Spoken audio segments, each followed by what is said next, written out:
Currently, more than half of the world's population has no access to healthcare.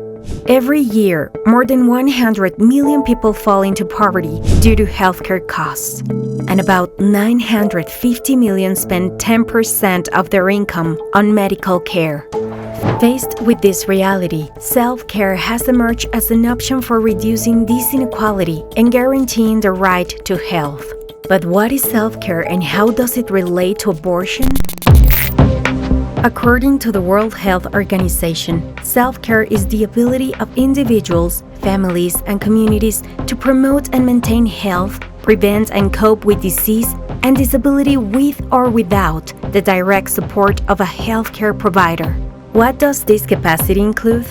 Self-management, taking medications, performing tests, and other processes on one's own.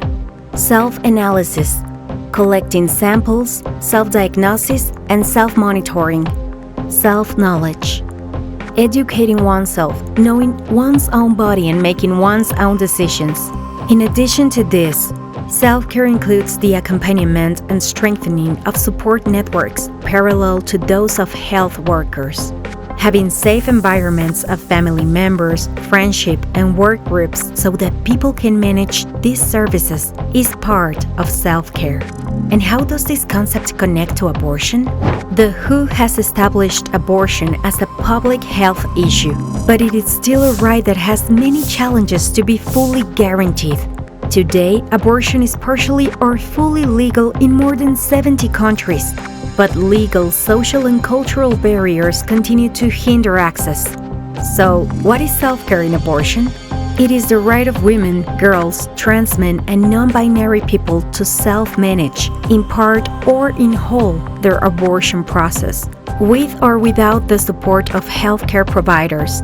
This may include self-assessment of suitability for medical abortion, self-administration of medications without direct supervision by medical personnel, and/or self-assessment of the effectiveness of the abortion process. For this process to be successful, a person needs to have sufficient and simple information, access to quality abortion drugs, support for the entire process, which may include that medical care is accessible when requested and needed, and that the abortion is performed with the levels of privacy that the person determines.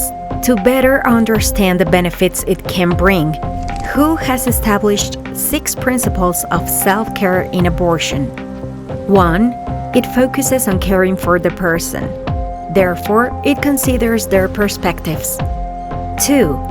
It is based on respect for rights, such as the right to life, integrity, information, and the right to enjoy scientific advances. 3. It is gender transformative, since it recognizes that every woman, girl, non-binary person, and trans man has the right to abortion. 4.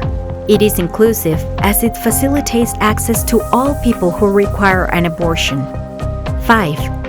It contributes to health equity, in which all differential elements are addressed. 6. And finally, quality, because the care provided must be of the highest standards available and respectful of the individual.